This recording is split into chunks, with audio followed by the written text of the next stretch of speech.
कृपा करें। सरस्वती नमस्तुभ्यं वरदे कामरूपिणी विद्यारंभं करिष्यामि सिद्धिर्भवतु मे सदा। द्वादशं जिनवानी माता की जय। सत संख्या योग द्वार ग्रंथराज की जय। मुनि श्री प्रणम्य सागर जी महाराज की जय। भारतवर्ष में विराजमान सभी आचार्य उपाध्याय साधु पद्मेष्ठियों के चरणों में बारंबार नमोस्तु नमोस्तु नमोस्तु। सभी माता जी लोग के चरणों में बंदामी बंदामी बंदामी। सभी प्रतिमा धारियों का वंदना वंदना वंदना। नेमीचंद भाई साहब, बाबू जी और भी जो लोग बड़े हों सबको सादर प्रणाम, सादर पामाधो। पंडित जी साहब सादर प्रणाम। सभी को यथायोग सादर जय जिनेन्द्र। लोग चल रहे हैं 42 नंबर पेज पर। जिनेन्द्र के साथ में मंगल आशीर्वाद, ये वर्ड भी बोलना क्वाइट कंपलसरी है, प्लीज बोलिए बोलिए। देखिए अभी बाबूजी देखिए सबसे बड़े होकर के भी नहीं सबकी मर्यादा होती पंडित जी साहब। प्लीज एक बार बोल दीजिए सबको मंगल आशीर्वाद प्लीज। सबको खूब बढ़िया से समझ में आए, यही मेरी मंगल भावना है कि सबको सत्संग का योग द्वार। मैं इस पे बहुत मेहनत भी करती हूँ, क्लास के अलावा मैं सबको समझा सकूं जितना मुझे आया है समझ में, बस सबको समझ में आई, ये मेरी सबके लिए मंगल भावना है। 50/6 अपगत वेदा अनिवृत्ति बादरादयो योग केवल अंतः सामान्योक्त संख्या। अनिवृत्ति बादर से लेकर अयोग केवली गुण स्थान तक अपगत वेद वालों जीवों की वही संख्या है जो सामान्य से कही है। उपसम श्रेणी में, छपक श्रेणी में प्रवेश की अपेक्षा जो संख्या कही है वही यहाँ पर समझना। जो हम लोग पीछे समझे थे 299 प्रवेश की उपसम श्रेणी का, 598 छपक श्रेणी का। तो कहते हैं वही यहाँ पर अपगत वेद में समझना, जहाँ कोई भी वेद नहीं पाया जाता वहां पर ऐसी संख्या समझना। अन्य सभी गुण स्थानों की संख्या भी ओग की तरह है, इसमें कोई विशेषता नहीं है। अब हम चल रहे हैं कसाय मार्गना की ओर। कसाय अनुवादेन क्रोध मान माया सुमिथ्या दृष्टि आदि संयता सेतांतः सामान्योक्त संख्या। कसाय मार्गना के अनुवाद से क्रोध मान और माया कसाय में मिथ्या दृष्टि से लेकर संयता संयत तक प्रत्येक गुण स्थान वाले जीवों की संख्या ओग के समान है। कसाय फिर से पढ़ रहे हैं, ध्यान देने की बात है, एक कसाय इसमें नहीं लिए हैं, सब ध्यान से जिनके पास पुस्तक है पुस्तक को अवश्य देखेंगे। कसाय मार्गना के अनुवाद से क्रोध मान और माया कसाय में मिथ्या दृष्टि से लेकर संयता संयत तक प्रत्येक गुण स्थान वाले जीवों की संख्या ओग के समान है। 5वें गुण स्थान तक लिया है, जो कि हमको पता है मिथ्या दृष्टि तो अनंतानंत होते हैं, और दूसरा तीसरा चौथा गुण स्थान अथवा 5वां गुण स्थान पल्योपम का संख्यात्मक भाग प्रमाण होता है। तो वही कह रहे हैं यहाँ पर ओग के समान है। इस 3 कसाय में संयता संयत यानी 5वां गुण स्थान। यह कथन सामान्य है, इसमें मिथ्या दृष्टि जीवों की संख्या अनंतानंत और अन्य द्वितीय आदि गुण स्थानगत जीवों की संख्या पल्योपम का असंख्यात्मा भाग की अपेक्षा कथन सामान्य है। सामान्य से क्या कह दिया गया ऊपर कि जीवों की संख्या ओग के समान है, फिर और उसमें थोड़ी सी विशेषता डाले तो कह दिए मिथ्या दृष्टि अनंतानंत है, और दूसरे से लेके 5वें गुण स्थान तक के जीव जो कि हर जगह आ रहा है, ये शब्द हर जगह हमको पढ़ने को मिल रहा है, पल्योपम का असंख्यात्मा भाग प्रमाण है। विशेष संख्या क्रोध आदि कसाय के काल पर निर्भर करती है। क्यों काल पर क्यों कह दिया गया? जैसे हमने अभी पीछे भी पढ़ा था, किसी वेद वगैरह का अथवा जो भी आहारक शरीर के संचय का ज्यादा हो जाता है, जहां भी संचय जिसका ज्यादा होता है वहां पर चूंकि कसाय का काल, जिस कसाय का काल ज्यादा होगा वहां जीवों का संचय ज्यादा हो जाएगा काल ज्यादा रहने से। तो यहाँ पर कहते हैं कि विशेष अगर हम खोजने जाएंगे तो क्रोध आदि कषाय में जिस कषाय का काल ज्यादा होगा उस कषाय के काल में संचय से जीवों की संख्या अधिक हो जाएगी। हम संचय सब कोई समझ चुके हैं, किसको कहते हैं ये चीज समझाई जा चुकी है। फिर भी किसी को समझ में नहीं आया हो तो आप बाद में बोलेंगे, या तो बाद में बता दिया जाएगा अथवा कल बता दिया जाएगा। तो कहते हैं क्रोध आदि कसाय के काल पर निर्भर करती है। काल मतलब समय। चारों कसाय वाले मिथ्या दृष्टि जीवों में तिर्यंच राशि प्रधान है। चारों कसाय वाले मिथ्या दृष्टि जीवों में त्रियंच प्रधान है, क्योंकि शेष तीन गति के जीव राशि त्रियंच राशि के अनंत में भाग है। शेष तीन गति की जीव राशि त्रियंच राशि के अनंत में भाग है। माने उस त्रियंच की जितनी राशि है त्रियंच जीव की, उस राशि में अनंत से भाग देना है, न संख्यात से न असंख्यात से, बल्कि अनंत से भाग देंगे। वो जो भागफल लब्ध आएगा उतने नरक गति, मनुष्य गति और देव गति के जीव होंगे। ये यहाँ पर कह रहे हैं। चूंकि कसायों का काल भिन्न है, इसलिए चारों कसायों वाली मिथ्या दृष्टि राशि समान नहीं है। केवल मिथ्या दृष्टि को लेके बता रहे हैं, कह रहे हैं कसाय का काल अलग अलग है, इसलिए चारों कसाय वाली मिथ्या दृष्टि की राशि समान नहीं है। क्या कहना चाह रहे हैं? क्रोध कषाय में जीव राशि, जिसका भी आगे बताएंगे। हम यहाँ बताना चाहे क्रोध कसाय से मान में ज्यादा, मान से लोभ में, आगे बताएंगे किसमें क्या ज्यादा है। ये कहना चाह रहे हैं कि चारों कसायों में पाने वाले जीव राशि की संख्या समान नहीं होगी, क्योंकि कसायों का काल अलग अलग है। कितना अलग अलग है नीचे बता रहे हैं। और एक जो यहाँ पर आया, क्या बताना चाह रहे थे, त्रियंच और मनुष्य गति में कसाय के काल का नियम। त्रियंच और मनुष्य गति में कसाय के काल का नियम देव और नारकी नहीं है इसमें। इन दोनों गतियों में, हाँ ये मैं ये कहना चाह रही थी, मुझे एक एक मत ये है कि जैसे कहते ना कि देव में लोभ कसाय होती है, मनुष्य में मान होती है, नारकी में क्रोध होता है, त्रियंच में माया होती है। दूसरे आचार्य कहते हैं ऐसा कुछ भी नहीं है कि पर्यायगत एक कसाय ज्यादा पाई जाए। हमें दोनों ही मत मानना है। फिर समझेंगे मैं क्या कहना चाह रही हूँ। ये बात तो हम लोग सभी हमेशा से सुनते आ रहे हैं कि देव में लोभ पाया जाता है, मनुष्य में मान पाया जाता है, नारकी में क्रोध पाया जाता है। विशेषता से, मुख्यता से पाया, कसाय तो चारों पाई जाएगी, मुख्यता से कहा जाता है त्रियंच में माया कसाय मुख्यता से पाई जाती है। पर जब जीवकांड जी का अध्ययन किया गया, उसमें यह साफ आया कि ऐसा नहीं, कुछ आचार्यों का ये कहना है ऐसा नहीं है कि पर्याय विशेष से किसी एक कसाय को पाया जाता है, ऐसा हो। तो हम दोनों ही मत जानने के लिए ये बात बोले हैं। त्रियंच और मनुष्य गति में किताब पर ध्यान देंगे। त्रियंच और मनुष्य गति में कसाय के काल का नियम। इन दोनों गतियों में मान का काल सबसे कम है। क्रोध का, अब बताइए हम लोग क्या जानते हैं कि मान किसमें ज्यादा है? मनुष्य में, है ना। जब चार कसाय को चार गति में घटा के बताया गया तो मान को बताया गया मनुष्य में।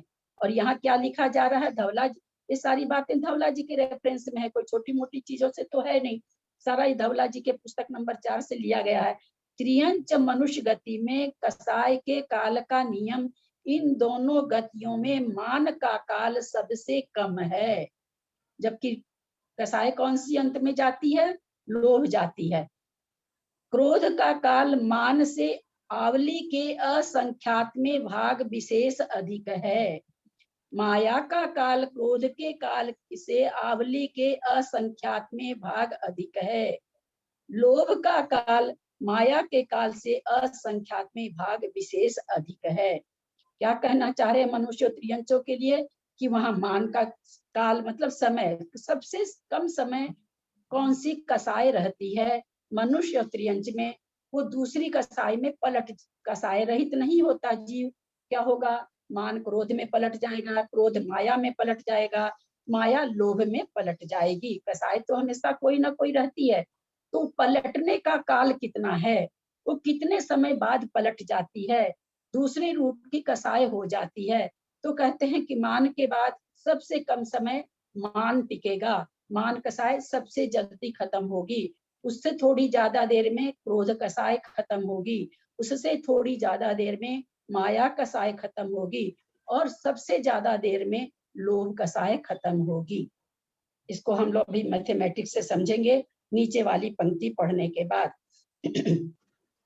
अब क्या कह रहे हैं कि कैसे निकालें, इस कसाय का काल कैसे निकालें। उस कसाय के काल निकालने का नीचे आचार्य एक तरीका बता रहे हैं। इन चारों कसायों के कालों का योग करके, इन चारों कसायों के कालों माने समय का योग करके, उसका चारों कसाय वाली मिथ्या दृष्टि राशि में भाग देने पर, यहाँ दो कसाय की बात नहीं है, चारों कसाय वाली राशि में भाग देने पर जो लब्ध आवे उसकी 4 प्रति राशियां करके मान आदि कसायों के काल से परिपाटी क्रम से गुणित करने पर अपनी अपनी कसाय वाली राशि आती है। हम इसको जितना पढ़ के समझ पाए हैं किए हैं, मैंने दोनों तरफ से करके देखा है, बैठा तो ठीक है, फिर भी पंडित जी साहब मैं नहीं कह सकती हूँ कि गलत भी हो तो, क्योंकि कहीं ऐसा गणित लेकर के बताया हुआ नहीं है। हम इसमें परज्यूम कर लेते हैं, मान का काल 5 मिनट, क्रोध का काल, फिर क्या करे, आवली के असंख्यात में भाग अधिक है, प्रत्येक जो कसाय है कितनी कितनी अधिक हो रही है, आवली के असंख्यात में भाग। हमने आवली का असंख्यातवां भाग 20 माना, आवली का असंख्यातवां भाग हमने रिज्यूम किया 20 है। तो सबसे पहले हमने माना मान कसाय का काल कितना है, 5 मिनट, 5 समय, जो भी आप माने। उसके बाद क्रोध कसाय का कितना हो जाएगा, तो कह रहे हैं मान कसाय से असंख्यात में भाग, आवली के असंख्यात में भाग, हमने असंख्यातवां भाग 20 माना है, तो क्रोध कसाय 25 हो गई। फिर उससे आवली के असंख्यात में भाग अधिक, तो 25 प्लस 20 यानी 45 माया कसाय का समय हो गया। फिर कहते हैं लोभ कसाय का कितना है, तो माया से असंख्यात में, आवली के असंख्यात में भाग अधिक, 45 प्लस 20 65 हो गया। अब ये नीचे क्या करें, चारों कसायों के काल के योग को, हमने चारों कसाय का काल जोड़ा 140 आया। अब कह रहे हैं उसको मिथ्या दृष्टि राशि में भाग देने पर, मिथ्या दृष्टि राशि हमने मान ली जो अनंतानंत है 700 है, हमने उसकी राशि मानी 700 है। अब वो कहते हैं उसमें भाग दो, हमने 700 में 140 से भाग दिया, हमारे पास आया 5। अब उसको कहते हैं उसकी 4 प्रति राशि, हमने प्रतिभाग तो जाना, पेज नंबर 43 के बीच में है, हमने ये तो जाना कि प्रतिभाग किसे कहते हैं, एक भाग संख्या में भाग देके फिर उस संख्या से दूसरा भाग दिया जाए, उसको प्रतिभाग कहा गया। यहाँ पर एक राशि हमारे पास क्या आई, 5, 25, 45 और 65, ये एक राशि आई। अब प्रति राशि क्या है, तो प्रति राशि हमारे पास 5 आई जो हमने भाग करके निकाला। तो कह रहे हैं उन प्रति राशि से जो प्रति राशि आपकी आई, मान आदि कसायों के काल से परिपाटी क्रम से गुणित करने पर, परिपाटी कि जैसे हमने बताया है मान, फिर क्रोध, फिर माया, फिर लोभ, ये हमने जो परिपाटी बताई है कसाय की, उस परिपाटी से आपको इसको गुणा करना है। हमारे पास 5 आया, प्रति राशि 5 आई, हमने उसको माया से, मान से सबसे पहले गुणा किए, मान का समय कितना हो जाएगा 25, उसके बाद क्रोध से गुना किए, काल कितना हो जाएगा 125, सॉरी जीव कितने हो जाएंगे 125, उस 5 को 45 से गुना किए, जीव कितने हो जाएंगे 225। उस कसाय में रहने वाले जीवों की संख्या अब निकल रही है। 5 को, उस प्रति राशि जो हमारे पास आई 5, उसको हमने मान से गुना किया, 25 हुआ। यानी उस, अगर हम 700 जीव मानते हैं कि टोटल जीव 700 हैं, तो उस 700 जीव में 25 जीव ऐसे होंगे जो मान एक समय में अगर हम 4 जीव राशि को देखने जाएंगे तो मान कसाय का कितना 25 पाए जाएंगे। अगर हम क्रोध कसाय में उस 700 में खोजेंगे तो 125 जीव क्रोध कसाय में पाए जाएंगे। फिर 5 को हम माया कसाय 45 थी, उससे मल्टीप्लाई करते हैं तो 225, तो 225 जीव पाए जाएंगे माया कसाय में। फिर हम उसको लोभ कसाय से गुना करते हैं जो कि 65 थी, तो आता है 325। यानी सबसे ज्यादा जीव कहाँ पाए जा रहे हैं? लोभ कसाय में। ऐसा क्यों हो रहा है? हमने ऊपर जाना था सबसे अधिक काल लोभ कसाय का था, तो लोभ कसाय का काल ज्यादा रहने से संचय ज्यादा होगा। इन चारों राशियों को जब हम जोड़ते हैं तो हमारे पास ये राशि आती है 700।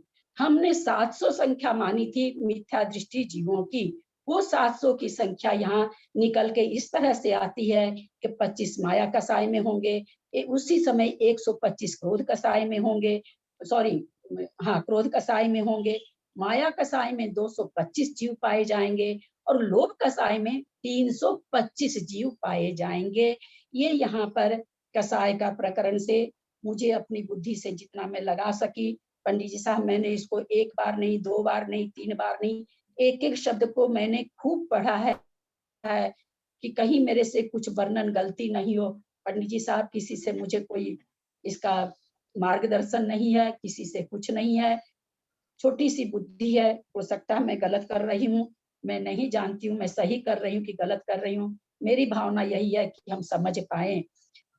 जब हमारी संख्या, हम लोग जो गणित में पढ़े हैं, जो भी हम रिज्यूम या करते हैं, वो संख्या जब वापस में एक जैसी हो जाती है तो हम लोग उसको कहते हैं प्रूव्ड, यानी सिद्ध हो गया। तो हमने जो राशियां मानी, मान करके निकाली सारी चारों कसाय में, वो हमारी 700 की 700 आ गई। तो मुझे ऐसा लगता है कि ये गणित ठीक होना चाहिए, बाकी मैं कुछ नहीं कह सकती हूँ। तो ये हमें 4 कसाय के प्रति हमको आज हम समझने की कोशिश किए हैं। मेरे से जितना बन पड़ा पंडित जी साहब, मैं पुनः कहती हूँ मुझे कहीं से इसका कुछ भी उद्बोधन नहीं है, बिल्कुल मेरे लिए भी नया है।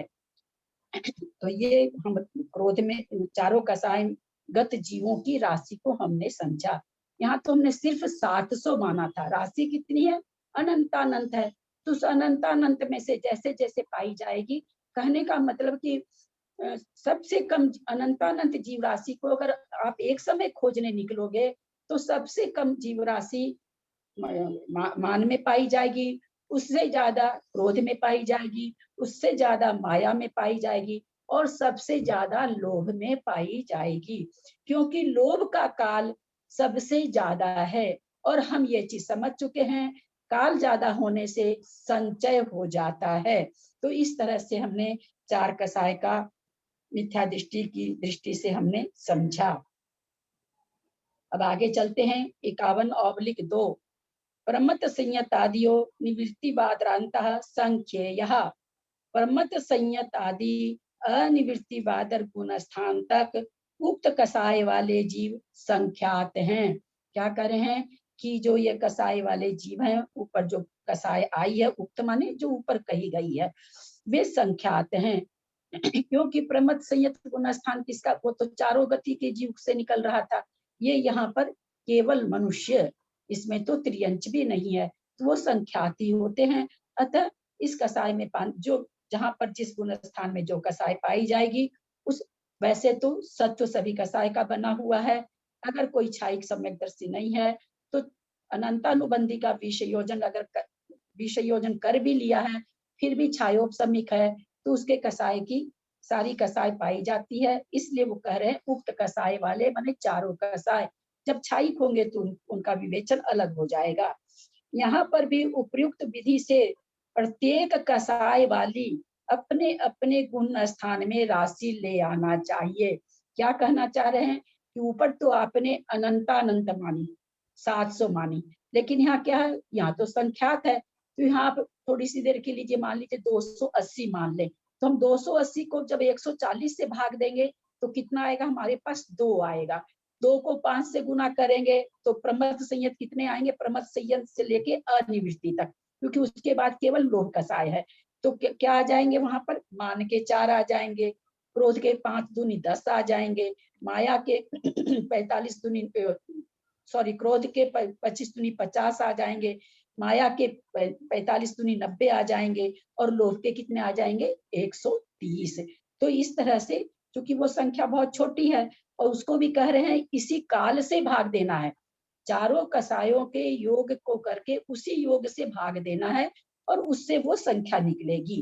तो इस तरह से यहाँ भी ये निकल के आ गया, प्रमद आदि गुण स्थान वाले जीव भी मानी सबसे कम पाए जाएंगे, क्रोधी उससे ज्यादा पाए जाएंगे, मायावी उससे ज्यादा पाए जाएंगे, और लोभी उससे ज्यादा पाए जाएंगे।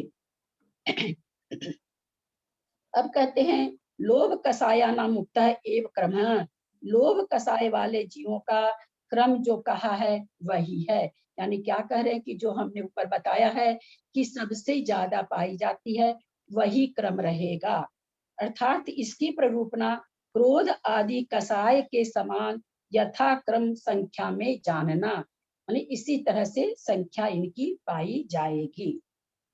अयम तो विशेष सूक्ष्म सांप्राय संयथा सामान्य उक्त संख्या, किंतु इतनी विशेषता है कि सूक्ष्म सांप्राय संयत जीवों की वही संख्या है जो सामान्य से कही गई है, यानी उस गुण स्थान में चूंकि वहां पर केवल लोभ कसाय है, अतः वहां जितने जीव सूक्ष्म सांप्राय गुण स्थान में उपशमक हो अथवा छपक हो, वो संख्या लोभ कसाय में उतनी ही मानी जाएगी, क्योंकि वहां पर उपशमक है तो सारी कसाय दबा दिया है, और छपक है तो सारी कसायों का क्षय हो गया है।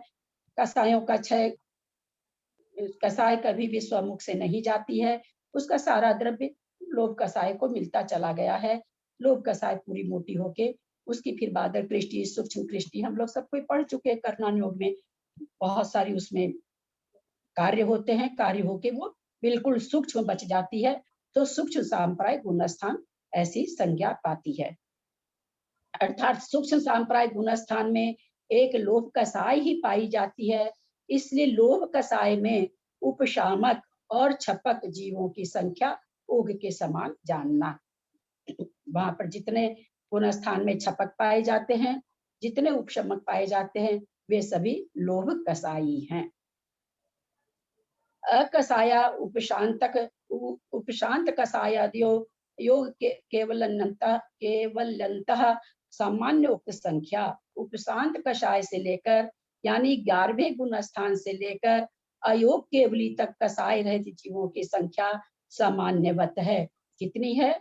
जितनी गुण स्थान में कही गई है, अर्थात जो संख्या ओघ में कही वही जानना। जो गुण स्थानों में संख्या 11वें 12वें 13वें आदि 14वें गुण स्थान की बताई गई है, कह रहे हैं उस संख्या को उतना ही जानना। इस तरह से हमारा कसाय मार्गना यहाँ पर समाप्त हो रही है, आगे ज्ञान मार्गना शुरू हो रही है। पृष्ठ नंबर 44 है, व्याख्या नंबर 52/1 52/1 ज्ञानानुवादेन मत्त ज्ञानिनः श्रुता ज्ञानिनश्च मिथ्या दृष्टि सासाधन सम्यक दृष्टिः सामान्य उक्त संख्या। ज्ञान मार्गना के अनुवाद से मति ज्ञानी, मति अज्ञानी, ध्यान देंगे, मति ज्ञानी नहीं समझेंगे, संधि विच्छेद जब हम उसको करेंगे तो मति प्लस अज्ञानी हो जाएगा। तो सामान्य अनुवाद से मति अज्ञानी और श्रुत अज्ञानी यानी मिथ्या दृष्टि का ज्ञान, मिथ्या दृष्टि और सासाधन सम्यक दृष्टि जीवों का संख्या सामान्यवत है। यहाँ सासाधन गुण स्थानवर्ती को भी मिथ्या ज्ञान ही पाया जाता है।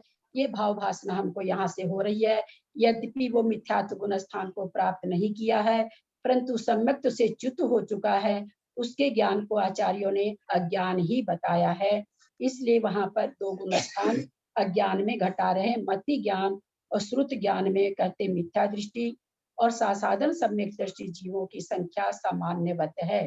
कितनी है? अनंतानंत है मति ज्ञानी की, और सासाधन की जैसे संख्या होती है पल्योपम के असंख्यात में भाग प्रमाण। यह कथन एकदम बराबर है, क्योंकि मिथ्या दृष्टि और सासाधन गुण स्थान की राशि मति ज्ञान, मति अज्ञान और श्रुत अज्ञान के साथ ही होती है। अतः इन दोनों अज्ञानों में एक भी जीव राशि कम नहीं होती है। क्या कहना चाह रहे हैं? कहते हैं कि भाई आप दो ज्ञान को एक साथ क्यों ले लिए? तो यही कहना चाह रहे हैं कि जिसको मति अज्ञान होगा उसका श्रुत भी अज्ञान ही होगा। जिसका मति ज्ञान सम्यक ज्ञान नहीं है तो उसका श्रुत ज्ञान भी सम्यक ज्ञान नहीं होगा। इसलिए जितनी संख्या मति अज्ञानी की होगी उतनी ही संख्या श्रुत अज्ञानी की होगी।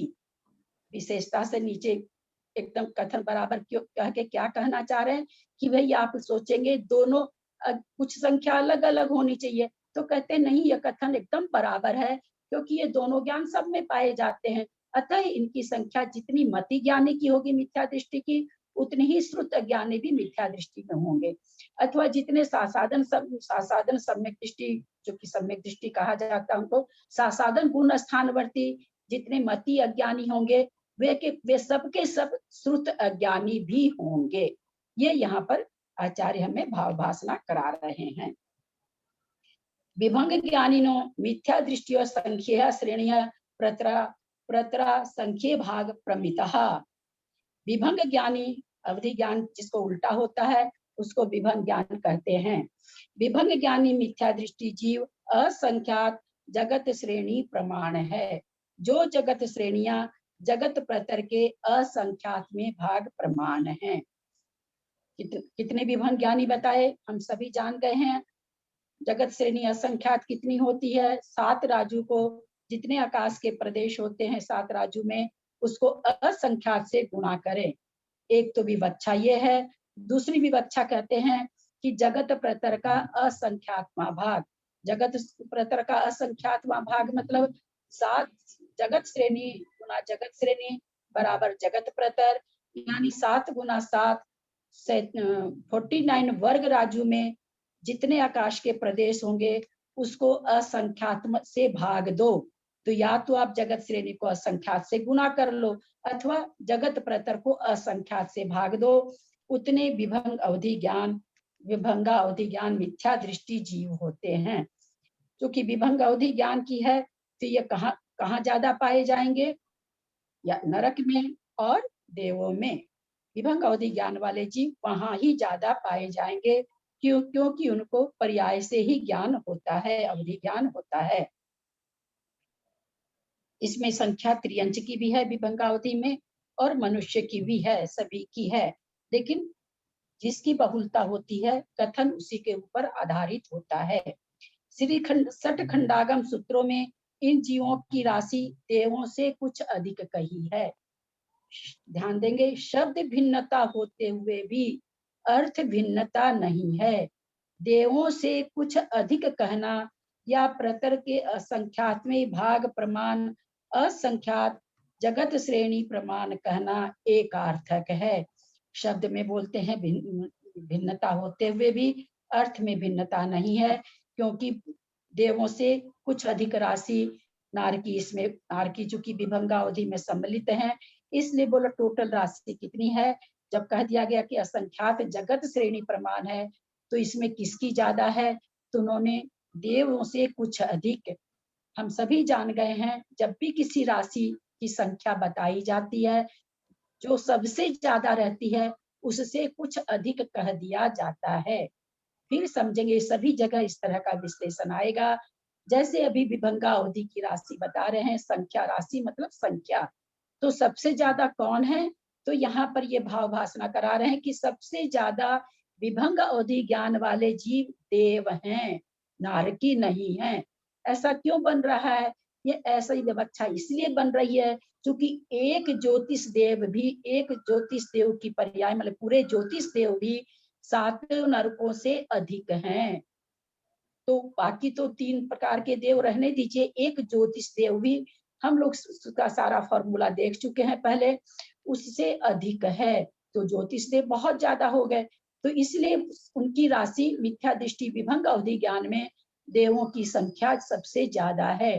तो जो संख्या ज्यादा रहती है उस जब संख्या बताई जाती है तो ऐसे लिख दिया जाता है देव प्लस, बस देव प्लस का मतलब हो गया देवों से कुछ अधिक।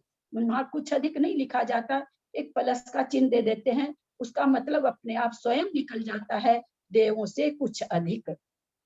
यहाँ यही बताना चाह रहे हैं, विभंग अवधि ज्ञानी यानी विभंग अवधि ज्ञानी के स्वामी कौन है सबसे ज्यादा, अथवा किस पर्याय में पाए जाते हैं सबसे ज्यादा। तो यहाँ पर कह रहे हैं देवों में पाए जाते हैं। टोटल कितने हैं, तो इन्होंने कह दिया देवों से कुछ अधिक है। मिथ्या दृष्टि देव, मिथ्या दृष्टि नारकी, ये सभी भव प्रत्यय विभंग ज्ञान से युक्त होने से नियम से विभंग ज्ञानी होते हैं। क्योंकि मिथ्या दृष्टि देव और मिथ्या दृष्टि नारकी, इनको नियम से क्यों यहाँ कहा गया, क्योंकि इनको अवधि ज्ञान होगा ही होगा, और है मिथ्या दृष्टि, इसलिए विभंग अवधि ज्ञान ही होगा। इस कारण से ये संख्या आ जाती है। त्रियंचों में भी विभंग ज्ञानी जीव जगत प्रतर के असंख्यात में भाग प्रमाण होते हैं और असंख्यात श्रेणी प्रमाण होते हैं। जो यहाँ ने ऊपर कहा कि शब्द भिन्नता होते हुए भी अर्थ भिन्नता नहीं है, क्या कहते हैं कि त्रियंचों में भी यद्यपि इतने जीव हैं, टोटल जीव इन्होंने कितने बताए थे ऊपर, असंख्यात जगत श्रेणी प्रमाण, फिर कह दिया देवों से कुछ अधिक है, फिर कह दिया कि भाई मिथ्या दृष्टि देव और नारकी में जन्म से ही विभंग अवधि ज्ञान होता है। अब आगे ये उसी संख्या को दोहराते हुए कह रहे हैं त्रियंचों में भी विभंग अवधि ज्ञान उतने ही हैं। यहाँ फिर हम पीछे जो अपने आया था एक जगह कि शब्द एक होते हुए भी संख्या में भिन्नता है। यद्यपि शब्द एक है, जगत श्रेणी असंख्यात जगत श्रेणी, परंतु इनकी संख्या में भिन्नता है। अगर भिन्नता नहीं पाई जाएगी तो इनका खुद का ही कथन तर्क युक्त नहीं बैठेगा, खंडित हो जाएगा कि अगर हम उनकी संख्या देवों के बराबर कर दें अथवा नारकी के बराबर कर दें, तो जो ऊपर वो भाव भाषणा करा रहे हैं कि देवों तीनों गति को मिला लो, केवल देव गति को, देव गति से कुछ अधिक है, तीनों गति के जीव कितने, बोले देव गति से कुछ अधिक है, यानी सबसे ज्यादा देव गति के जीव है। उसके बाद नारकी को, मनुष्य को, त्रियंच को मिला लो तो देवों से कुछ अधिक आएगा। तो अगर हम इसको देवों के बराबर मान लेंगे तब तो फिर त्रियंचों को कहना चाहिए था कि त्रियंचों से बाकी तीन गति के जीव कुछ अधिक है, लेकिन ऐसा नहीं है, क्योंकि वही कहना चाह रहे हैं शब्द एक जैसे होते भी संख्या में भिन्नता पाई जाती है, जबकि शब्द एक ही है, असंख्यात जगत श्रेणी प्रमाण। देव नारकी और त्रियंचों में देव राशि ही प्रधान है। वापस इन्होंने उपसंहार रूप से बता दिया, देव नारकी त्रियंचों में देव राशि ही प्रधान है, इसलिए देवों से अधिक कहा। हम लोग पहले यही जाने हैं, जो संख्या ज्यादा रहती है उसको लिख के प्लस लिख दिया जाता है कि भाई बाकी संख्या कितनी है, देव से अधिक है। जैसे जब सातों नरकों की संख्या कही जाती है तो क्या कहा जाता है, पहला नारकी प्लस, यानी पहले नारकी से कुछ अधिक सातों नरक के नारकी, 6 नरक के नारकी है। इस तरह से संख्या बताने का ये इस तरह का फॉर्मूला होता है।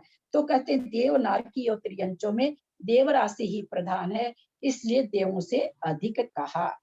ललिता जी एक सेकेंड, यदि देव सबसे ज्यादा हुआ, इससे भाव भाषा हुई कि देव सबसे ज्यादा हो गए, फिर त्रियंच आएगा, फिर नारकी आएगा कि पहले नारकी आएगा त्रियंच आएगा? नहीं, उन्होंने ऊपर बताया ना, देखिए एक मिनट इस पर देखिए, मिथ्या दृष्टि, इसका तीसरा पैरा देखिएगा, मिथ्या दृष्टि देव, मिथ्या दृष्टि नारकी, ये सभी भव प्रत्यय विभंग ज्ञान से युक्त होते हैं, इसलिए देव से नारकी कम होना चाहिए। इस यहाँ का जो प्रकरण है उससे यही निकल रहा है, देव से नारकी कम होने चाहिए।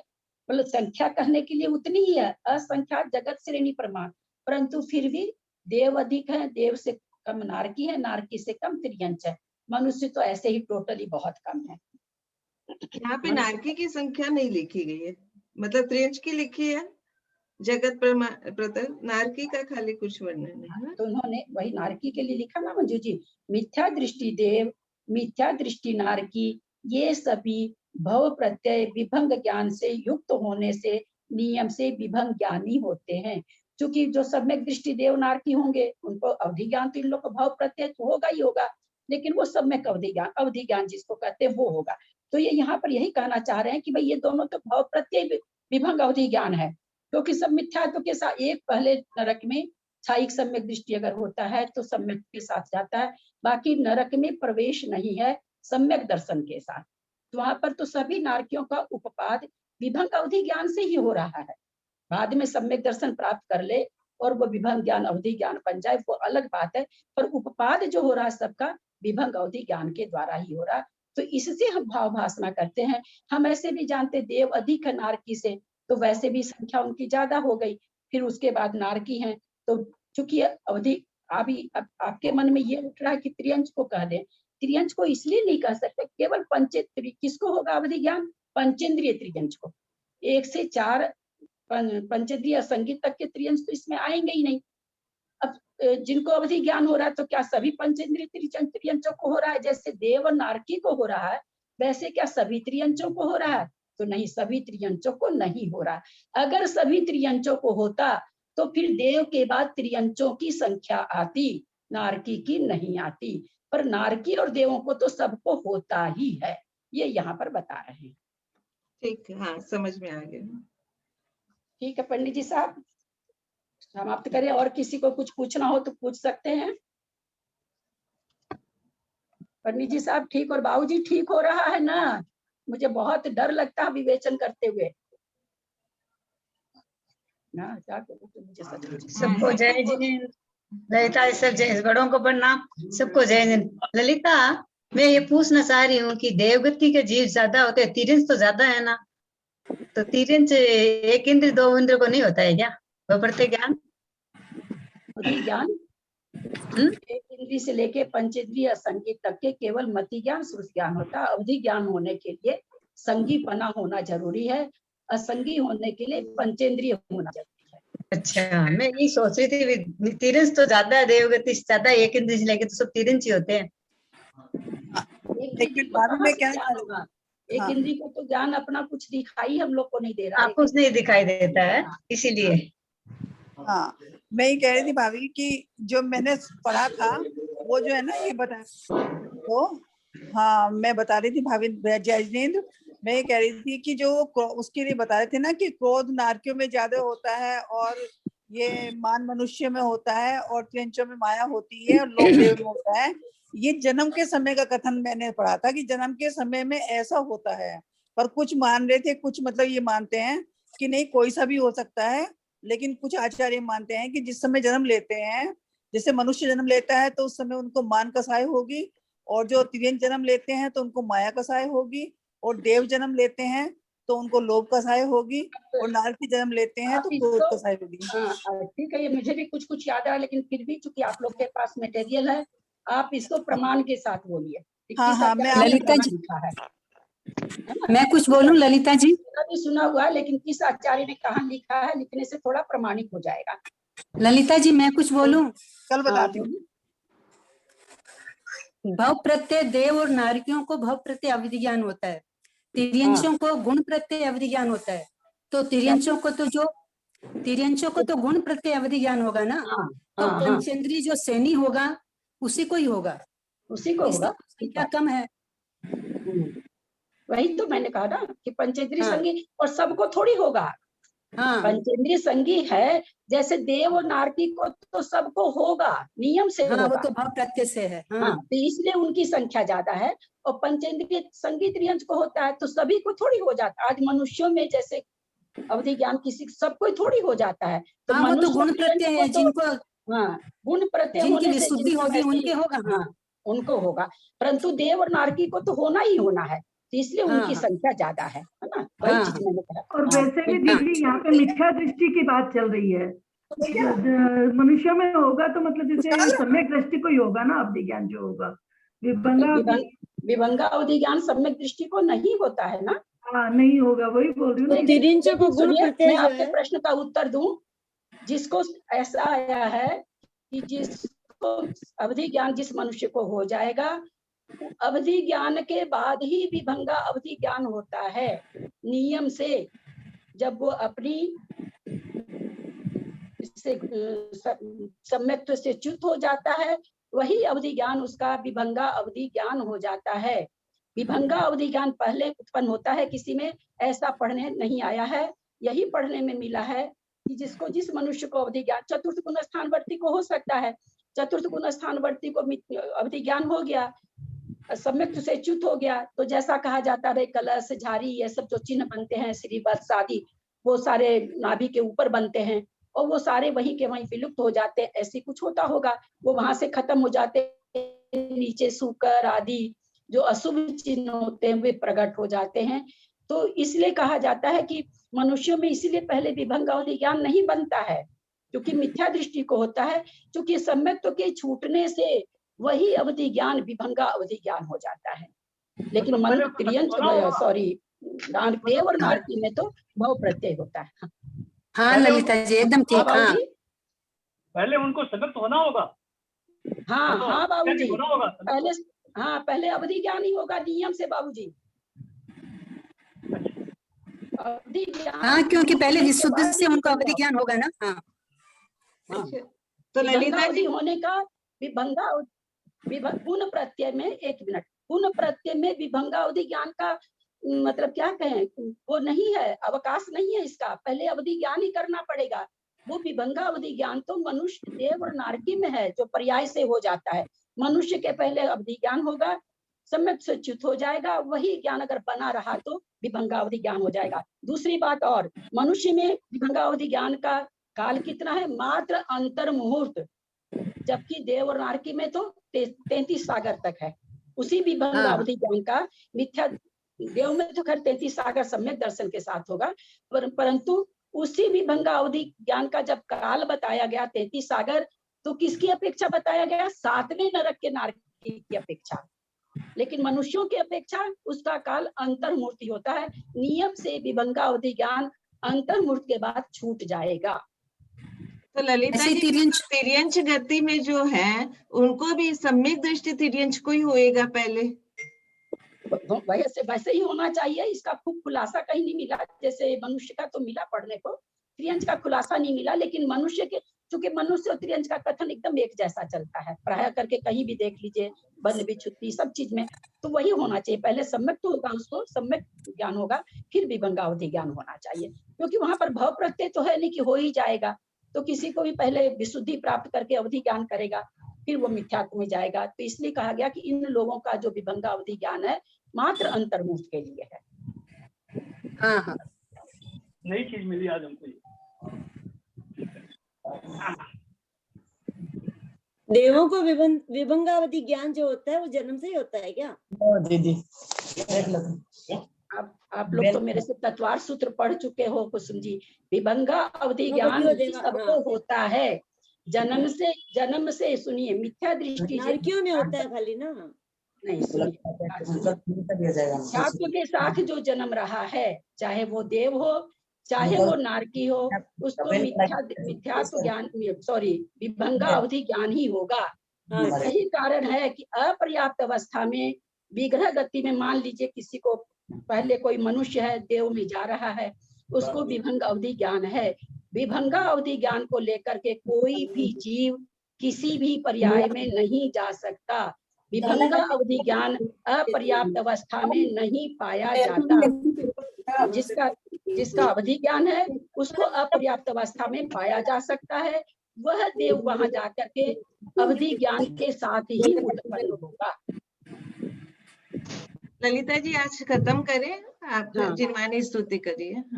ललिता जी कल ये थोड़ा सा वापस बताइएगा 52/2। अच्छा ठीक है। ये क्या करना नहीं, और भी ठीक से नहीं समझा था आपने, एग्जाम में भी छोड़ दिया था इसको, तो देखा ही नहीं फिर इसको। 52/2 गुण प्रत्यवधि ज्ञान, भव प्रत्यवधि ज्ञान, और ये वाली कथा वापस बताइएगा 52/2। ठीक है, हालांकि इससे हटके विषय है। हाँ हटके विषय है, वही तो थोड़ा हटके विषय है। कल एक बार और थोड़ा सा बता दीजिएगा शॉर्ट में। देखिए क्या आपने है के स्थान मंजू, अभी खत्म हो गया समय। ललिता जी आप सबसे प्रार्थना करना चाहूंगी है, जिस क्लास का जो प्रश्न है उस क्लास को जो संचालन कर रहे हैं आप उन्हीं से पूछें। उन्होंने कहा ललिता दीदी से पूछना। नहीं, अभी क्लास चल रही है ना, तुम अलग से, क्योंकि क्लास चल रही है और मैं वहां पर समझ देखिए गई। एक से एक लोग खोजने वाले हैं, खोज लेंगे, मेरे तो ऐसे ही बहुत काम रहता है। वैसे मुझे पता है इसका उत्तर, लेकिन आप जिस क्लास में उसी क्लास में पूछें। आप दीजिएगा मात्रा शाबाश, दे दीजिए। पदवाक्यहीनं मया प्रमाद्याति किंचनोक्तम् तन्मे क्षमित्वा विदधातु देवी सरस्वती केवल बोधलब्धिं बोधि समाधि परिणाम शुद्धि स्वात्मोपलब्धि शिव सौख्य सिद्धि चिंतामणिं चिंतित वस्तु दाने त्वं वन्द्यमानस्य ममास्तु देवी। जावाणी के ज्ञान ते सुजे लोकालोक सो वाणी मस्तक चढ़ो सदा देत हूँ दो। हे जिनवानी भारती तो जपो दिन रात, जो तेरा शरणा गए सो पावे सुख जय। देव भजू अरहंत को गुरु से हो निर्ग्रंथ, दया धर्म पालू सदा यही पूछता। आतंक जिनवानी माता की जय।